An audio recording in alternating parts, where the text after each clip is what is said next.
Some of them have economic implications. And when a bill is passed, a company in that sector might prepare, invest money to see the benefit, or at some level or the other to protect its interests. But when that bill is pulled, when it is put on ice, all that investment goes down the tube. And this usually happens around election times. There's also cost saving to consider. Synchronizing elections would reduce high election costs and corruption, benefiting the economy. Lot of money changes hands. A lot of it is money that is undeclared. And of course, a lot of money goes into organizing elections. Less frequent elections would lower political polarization also. Hate speeches and rivalry constantly clashing at the hustings creates negativity. It also leads to a vendetta-oriented approach to politics. The panel has also reasoned that eventually holding elections at all three levels for the Lok Sabha, for state assemblies, for panchayats will, quote, avoid disruption of supply chains and production cycles due to migrant workers seeking leave of absence to cast their votes, unquote. The One Nation, One Election push will also prevent policy paralysis, says the Kovind Committee, and do away with, quote, atmosphere of uncertainty, unquote. The government argues it's brought on by frequent elections. So I've taken you through some of the big ticket benefits that accrue when you adopt a one election, one India, one poll, one election, simultaneous election concept or policy. The high-profile panel said that 32 parties and prominent judicial figures, including former Supreme Court Chief Justices and High Court judges, had backed this measure. But unfortunately, the Congress and some of its partners, not all, some in the India bloc, haven't accepted it. Here is Mallikarjun Kharge, Congress chief. He says one nation, one election is only a BJP issue to divert attention. This is against the constitution. This is against democracy. This is against federalism. The country will never accept this, unquote. However, making ONOP a reality will require 2/3 of parliament to side with the BJP, or at least 2/3 of members in both houses of parliament who are present and voting. This is because the proposed system involves amending in at least 6 places the constitution. The BJP-led central government has a simple majority in both houses, but is short of that 2/3 mark by 52 votes in the Rajya Sabha and about 72 in the Lok Sabha. There you can see, viewers, what is required, 364. NDA is 54%. What is required is 67%. And of course, in the Rajya Sabha, I've already told you that that number is within range for the incumbent government. After this, after it goes through the 2 houses, this bill must be ratified by all states and union territories. Here the BJP is better placed as of now. It's in power in 20 states. Ratification is required for about 14 states. So as of now, it looks fairly comfortably placed to at least pass the state test. Now, for all the Congress party's objections, it seems to have forgotten that India's first Prime Minister Jawaharlal Nehru, who was a self-professed committed federalist, didn't have a problem with one nation, one poll. In fact, all centre and state elections from 52 right up till almost 1970 were held simultaneously. And that obviously means that today's Congress doesn't agree with the Congress of the past. It says this is against federalism, but let's not forget, it was Indira Gandhi's Congress party that dealt mortal blows to the federal structure, to state and centre relations by using Article 356 and other instrumentalities to sack governments at the state level. Governments that had been elected with majorities overwhelming support. Let's open this up. Viewers, let's open this up. Let's get different stakeholders, lawyers who examine the constitutionality of this.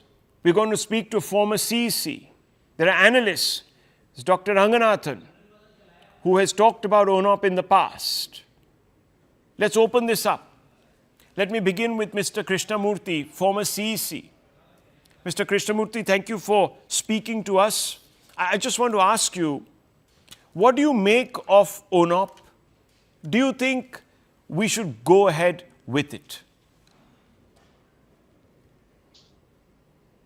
It is too simple a question that you are asking. Actually, I always held the view that administratively, financially, and from the point of view of management of the elections, it is a good idea to have the elections at one single point of time.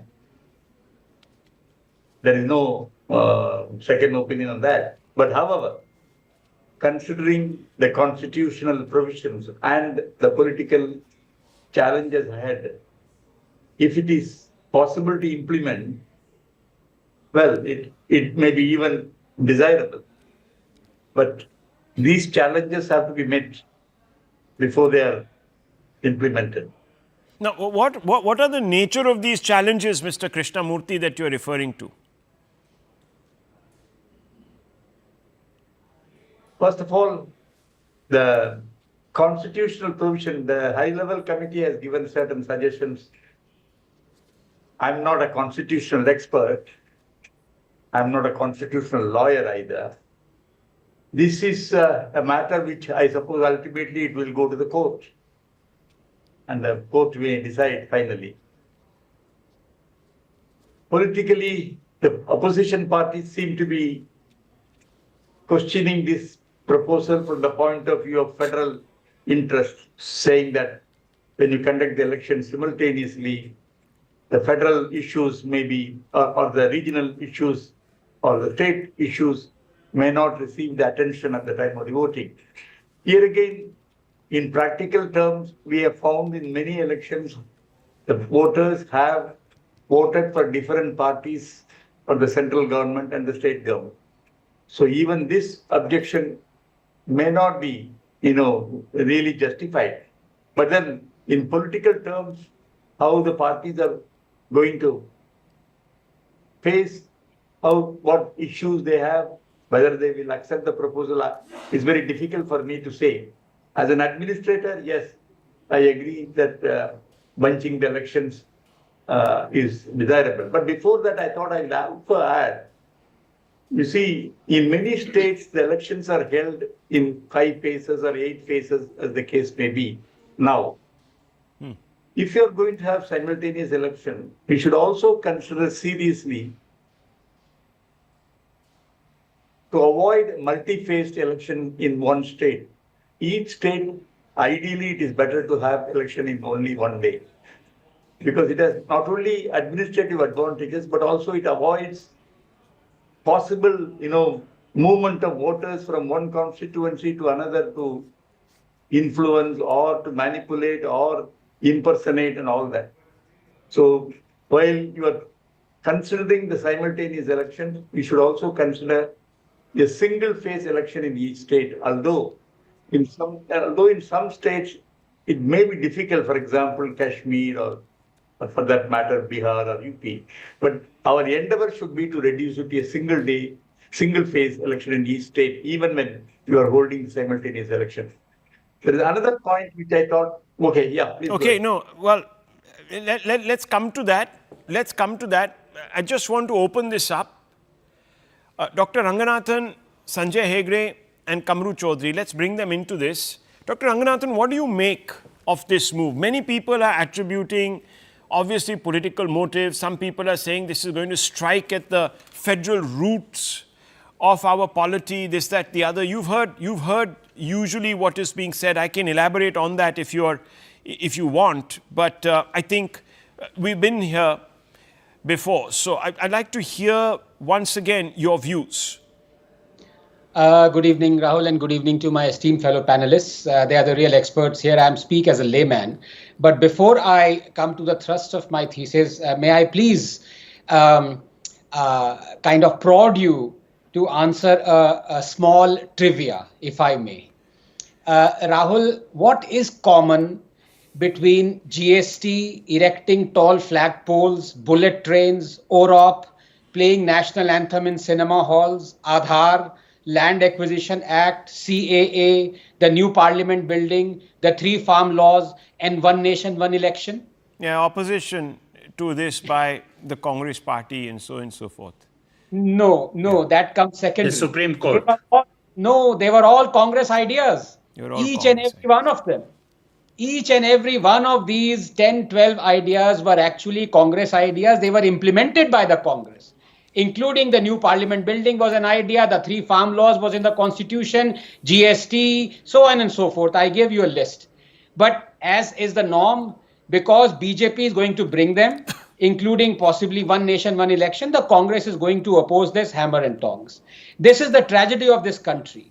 When you are in power, you not only propose these ideas, you also implement this. Remember, it was until 1970 that we as a country were already implementing one nation, one election. Yeah. We had 4 or 5 general and state elections under the same one umbrella at the same time until Mrs. Indira Gandhi kind of, abrogated that.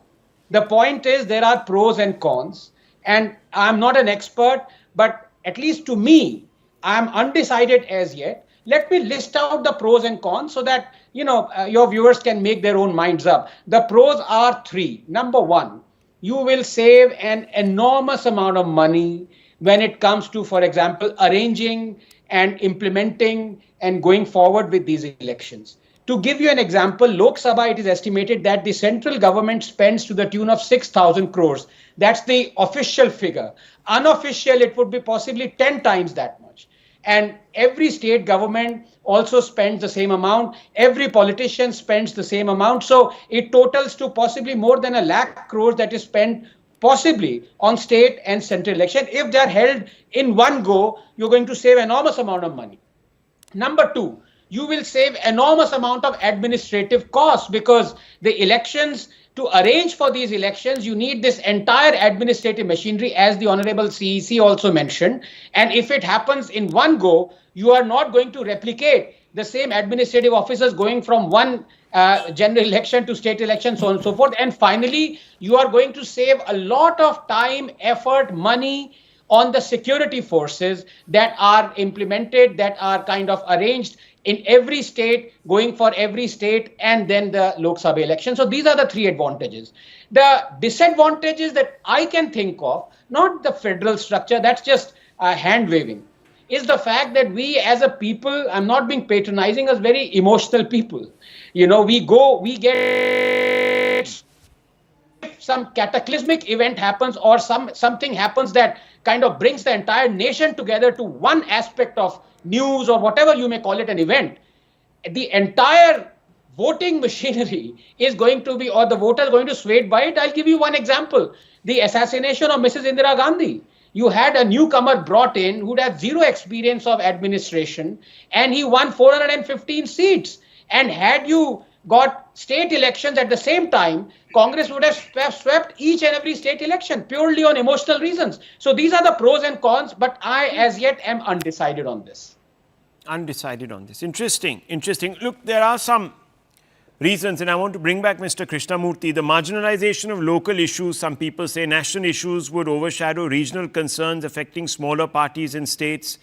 There's obviously accountability. Regular elections allow voters, some people say, to constantly hold politicians to account, governments to account more frequently.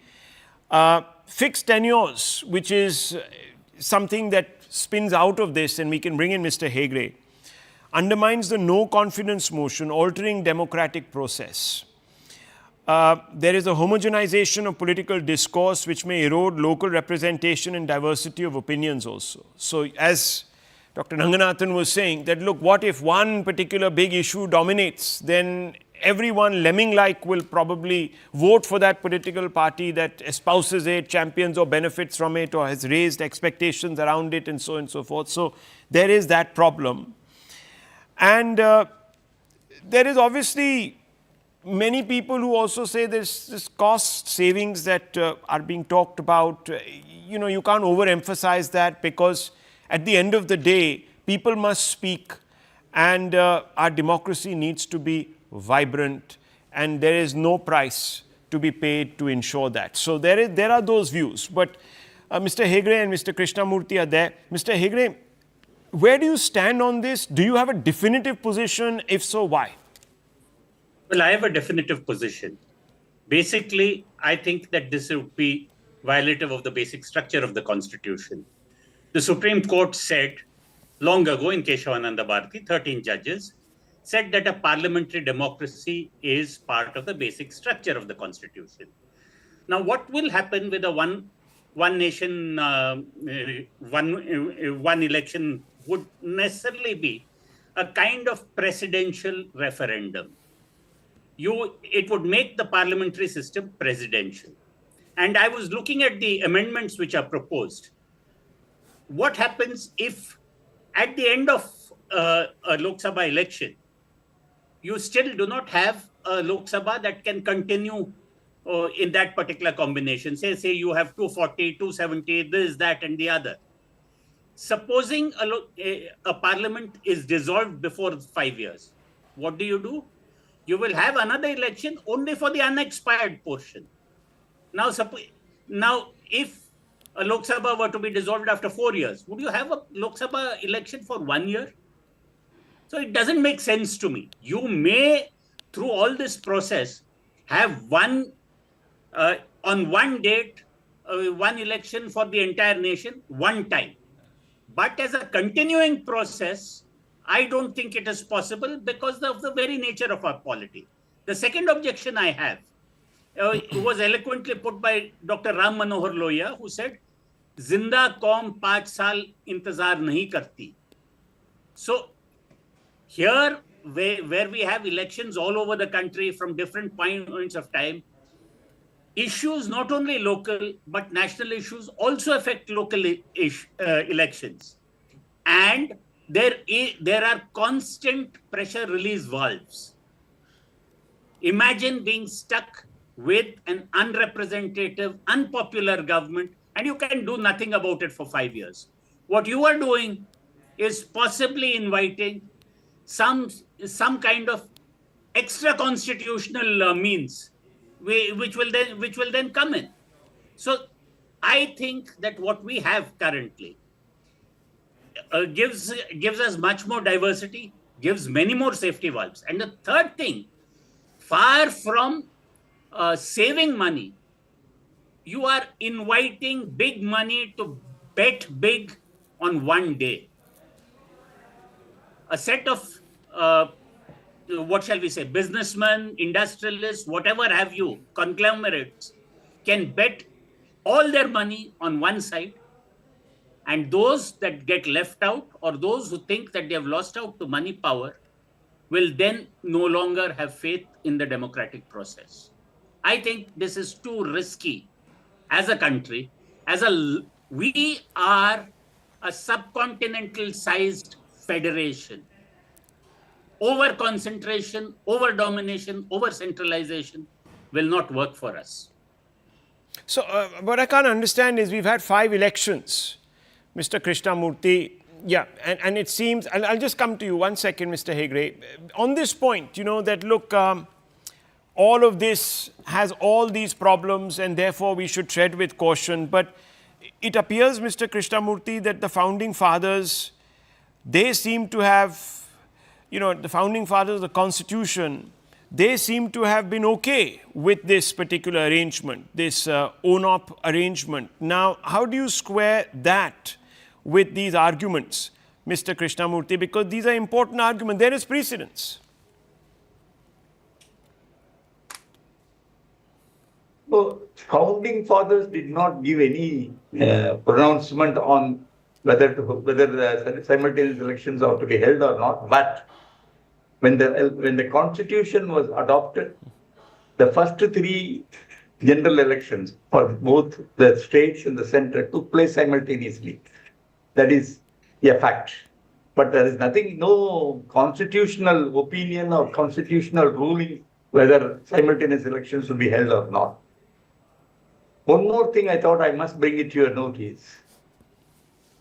One of the suggestions of the high-level committee was little difficult for me to accept it, in the sense, they said if the state assemblies go through what is known as a vote of no confidence and the assembly has to be dissolved,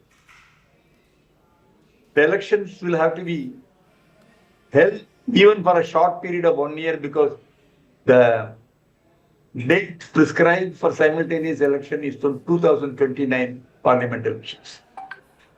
In which case, let us assume for argument's sake, a vote of no confidence is passed in a state sometime in 2027 or 28.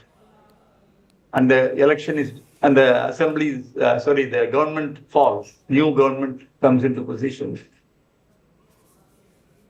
Then the vote of no confidence, if it is passed, the new government will assume office, and they may not hold the office for more than 1 year or 2 years.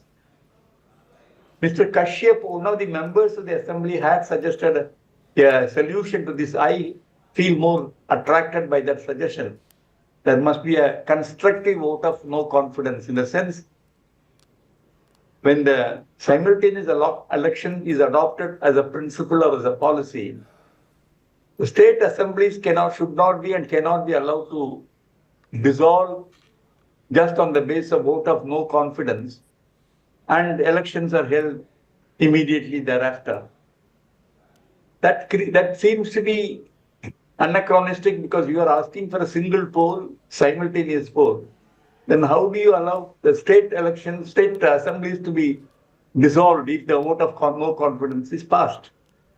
The member has suggested that a vote of no confidence should be deemed as passed only if a new leader is elected and a new government is formed from the same house, so that the tenure of the house remains the same. This will ensure avoidance of frequent elections by dissolution of the houses after a vote of no confidence. This is also a worth consideration, in my opinion. Yeah, unity kind of government. You don't want to have too many elections when once you have accepted simultaneous election as a policy. So state assemblies should not be dissolved at drop of a hat by a vote of no confidence. It has to be accompanied by installation of a new government, a new leader to be elected, to fill up the remaining tenure of the house. Yeah, that means you basically get together a unity government, Sanjay Hegde. That's what it means. But on that point of money, betting one side, betting on one election, etc., which democracy sees the maximum use of money when it goes to the polls? Well, Mr. can I Hegde, come in? Which democracy? We do not have currently a strong two-party system. No, that doesn't matter. In the US, you have, for instance, if you're referencing it, you have the Democrats and their PSCs, you have the Republicans and their PSCs, but that is essentially a presidential form. A parliamentary form is different because you have to take along everyone. Not necessary. Right? No, not necessary. Not necessary. Of course you have to, because that's, unless you carry the confidence of the House, and the House means the majority of the members of the House. Today we have a parliamentary system. And though it is become semi-presidential, Mr. Hegde, even America has... Just 1 minute. Just 1 minute. Though in practice it has become semi-presidential, especially after the anti-defection law, we still are a parliamentary democracy where everybody is represented. The vast areas of India all have their talking people in parliament. The second point I just wanted to correct Mr. Krishnamurthy. This part of dissolution for only 1 year and having another for only 1 year applies not only to state legislatures, but even to the Lok Sabha. Yeah. even to the Lok Sabha. That is a known fact. That's a known fact. But I think that actually helps, because if you have a unity government coming in, I think fundamentally you obviate this business of horse trading, this, resort politics that takes place, etc., etc. Yes. Very quickly, Dr. Ranganathan, I have to also bring in Mr. Kamru Chaudhary. Yes. Excellent points made by both the Honorable former CEC and Mr. Hegde. Just to elaborate on that, I think this vote of no confidence is, to my mind, an excellent safety valve. Yeah. Especially when you have post-poll alliances Yes. that, to me, are unconstitutional. You're asking for votes, going hammer and tongs against each other, and after elections, you kind of form a government. So, and number two, I think Mr. Hegde also has a point about, it's when I forget the phrase he used, but when he talked about, course correction. You remember after the Lok Sabha polls, right now, many people, including all of us, are saying that for the Maharashtra polls, the BJP has done course correction. It's gone for khatakat schemes. So yes, it is a fact that there is a fallback system that has come on its own, evolved, whereby a party learns from one election and implements it to the other, and vice versa. Okay, so let me just bring in Mr. Chaudhary. Mr. Chaudhary, the point is that, look, the Congress seems to be again on a side of a divide where it actually argued from in the past. We've had 5 general elections. And the reason the cycle was broken was because Indira Gandhi used, many people say, unconstitutional means, etc., to bring down state governments. If it was anyone who destroyed the center-state relationship, it was her. So, if it was okay for Nehru and the people of India under Nehru, why can't it be okay for Indians under Modi? Yeah, that's the point, It was advantage Jawaharlal Nehru in 1951 to 1967. And so it cannot be an advantage to Narendra Modi once again in this 2029 elections. Why I say this, I listed a number of reasons why one nation, one election destroys the basis of the federal structure of our constitution. And the states, the potential for national regional conflicts is here.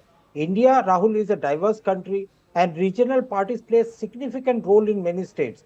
Holding simultaneous elections may lead to regional voices to be subjugated, and the national issues will find premise over the regional issues, wherein it will always be the advantage of the pseudo-national parties that are ruling the country right now. Over centralization